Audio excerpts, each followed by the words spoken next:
Actually, Steven called me. We had another project that we were getting ready to go do, and Steven called me to tell me that it was on hold. He was like kind of a stop the presses phone call, and he said, "I just read Scott's new script." He said, "I think it's the best thing Scott's ever written," which is saying a lot. I mean, I did The Informant, and Scott also wrote one of the writers on The Bourne Ultimatum. Like, I've worked with Scott a lot, and I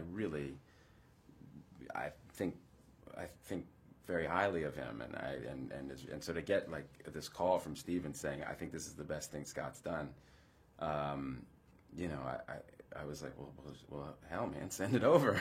So he sent it over with a note that said, "Read this, then wash your hands," and I read it, and I just loved it. I thought it was a terrific, really exciting, really believable pandemic, thriller. I thought it was just great, and but with this kind of emotional heart to it, and so it was a pretty easy kind of yes for me.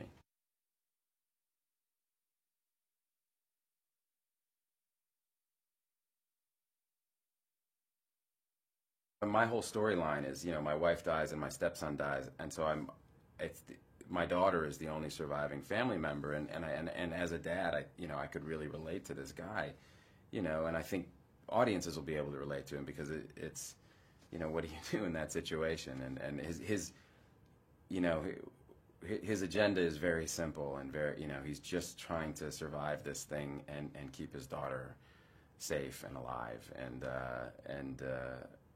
as the world is kind of starting to fall apart around him, it's pretty elemental stuff.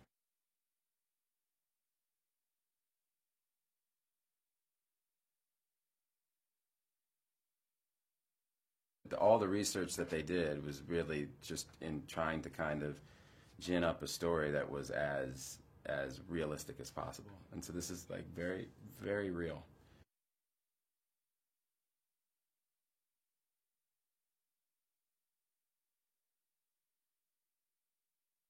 It's my sixth movie with him, and I just I'm anytime I get a chance to work with him, it's really great. He's I learn a ton every time I work with him, but it's also just fun, And he's got the same crew that he works with.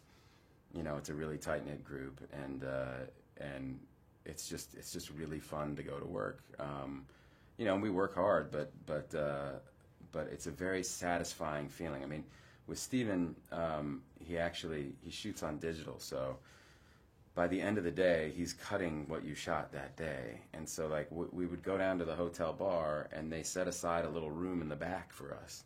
And we'd go and sit down, and it would be Scott and Steven and Greg Jacobs and Stacy and Schamberg, like the producers. And we'd sit down and kind of shoot the breeze while Steven put his headphones on and started working on his laptop, and we'd talk for a little while, and about an hour later Steven would go, "Okay," and he'd pull his headphones off and he'd turn the computer around and he'd show us the cut scene that we'd done that day. So it's really a luxury as an actor. You always know what movie you're in. Nothing's a surprise to you. You're a part of the decision making process. He gives you enough information so that you can really do your best stuff.